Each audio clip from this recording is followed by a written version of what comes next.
So maybe I'll start with love. And love really is all that is. I define consciousness as all that is. Love is life.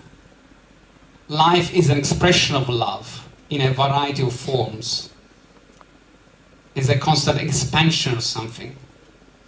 We could say love is the key energy that we somehow embody in many ways.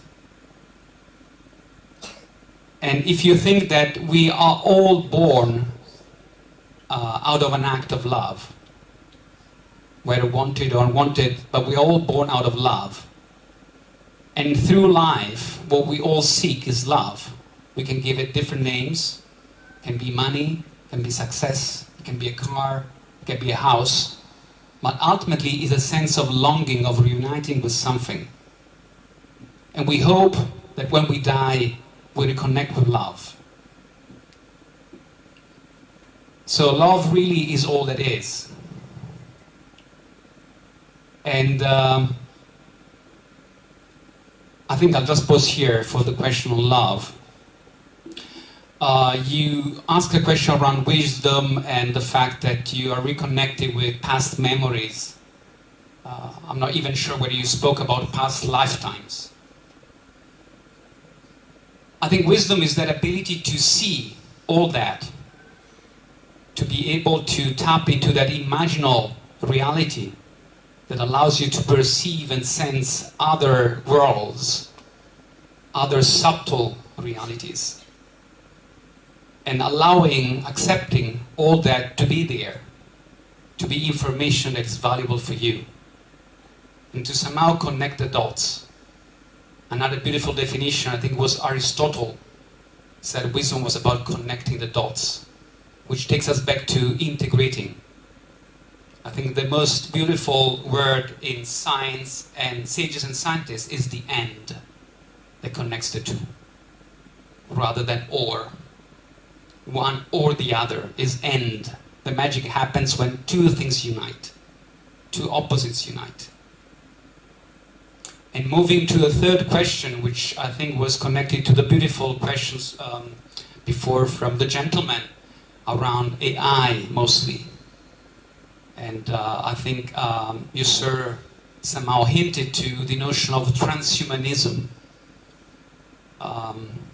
This idea that we are moving towards the wonderful land of becoming transhumans. And I think there's a huge mistake there. Because the word transhuman comes from transhumar, which is actually an Italian word that Dante Alighieri in the Divine Comedy defined for the first time. And he was speaking about transhumar, okay? He was speaking about transhumar as going beyond. Trans means, as transition, means going beyond. But it was referring to an experience he's had in the Dante Alighieri in the Divine Comedy describes hell, purgatory, and paradise. And he was using this verb, transhumar, as a way of describing his experience in paradise. That was for him a way to go beyond what can be described. Somehow connecting to something that is greater than us. But still we have the capacity within us to experience, to sense, but in a way that it's ineffable, that we cannot express, articulate in words. And I think there is this illusion that by becoming transhumans, by becoming a hybrid with machines, we reach God. We reach something higher. But actually, there may be a risk of losing who we are, losing the secret essence of who we are and what defines us humans.